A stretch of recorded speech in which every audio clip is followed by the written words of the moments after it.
இவங்களை பாருங்கள், இவங்க எப்படி இருக்காங்க அப்படின்னு சொல்லிட்டு.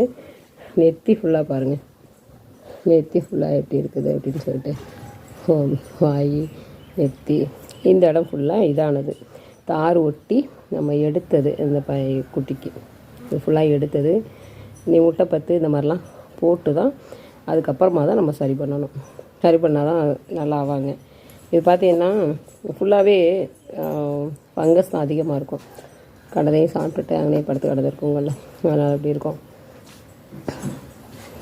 யார் அடாஸ் வாங்குவா இருந்தால் கால் எல்லாமே எடுத்ததுனால அப்படி இருக்கும். அப்படியே சொறி பிடிச்சது மாதிரி இருக்கும். எலிக்குட்டிங்களை யார் வாங்குவாங்க? நல்லா இருக்க அழகான அழகுன்னு ப்ரீடை தேடி போய்கிட்டு இருக்கவங்க இந்த மாதிரி உள்ளவங்கள யாரும் அக்செப்ட் பண்ணுவாங்க? ஃபீமேலு, இவங்க வந்து ஃபீமேலு, இவங்க மேலு. இது ஓவர் செட்டர். இதெல்லாம் புண்ணு.